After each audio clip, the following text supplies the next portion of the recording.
The fluorescent lights of the Chicago Martial Arts Academy hummed faintly above the training mats. It was Thursday evening, and the advanced class had run late.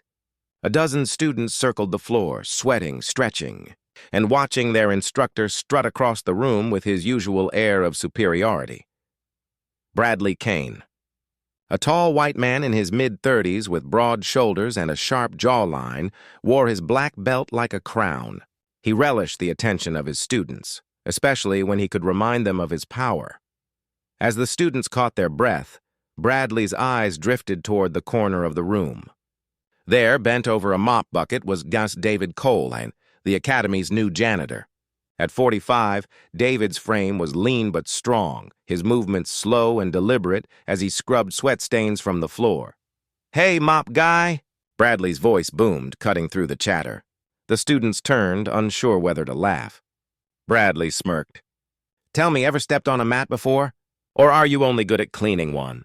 A few students chuckled nervously.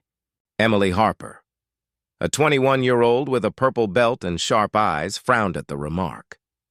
She'd noticed Bradley had been on an ego trip for months, using his authority to belittle others. David paused, wrung out the mop, and spoke softly.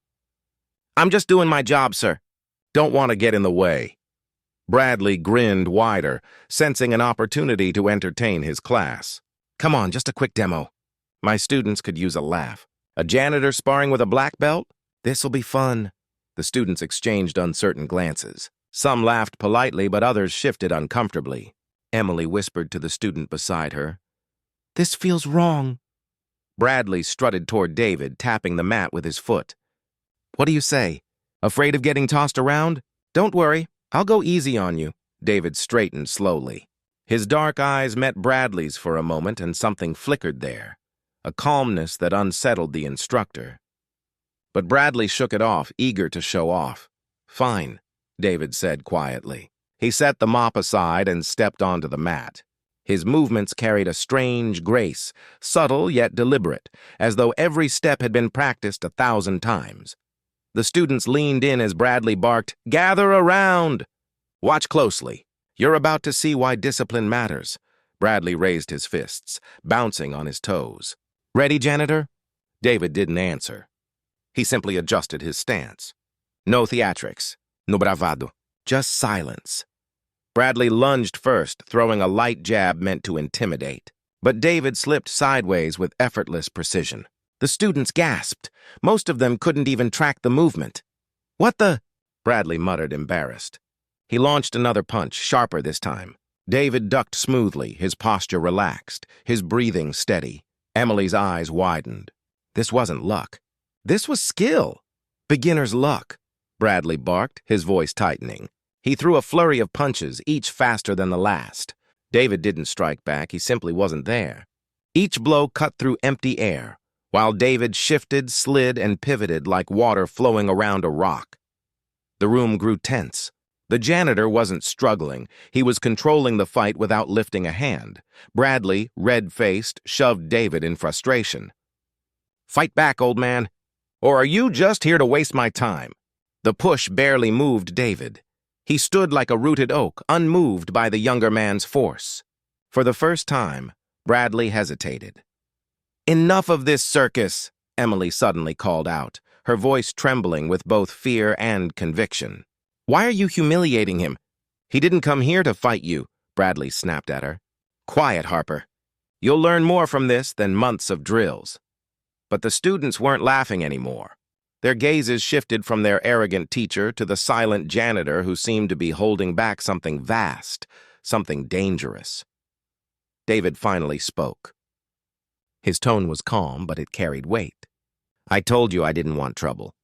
But if you insist, then when this is over, you owe them an apology." Bradley barked a laugh, though it rang hollow.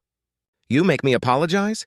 David lowered his stance just slightly. His shoulders relaxed, his breathing deepened. The air in the room seemed to shift, thick with anticipation. Emily felt a chill crawl down her spine. She had studied fight footage for years, and she recognized it instantly. This wasn't the posture of a janitor. This was the posture of a fighter.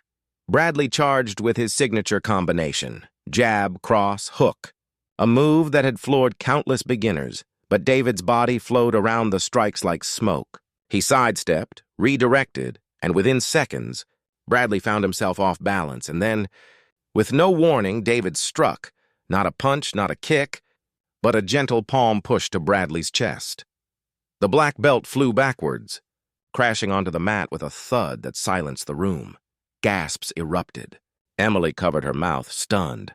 Bradley groaned, scrambling to his feet. His pride burned hotter than the pain. How did you... David's voice was soft, almost regretful. Because I've been here before, Emily blinked. Before?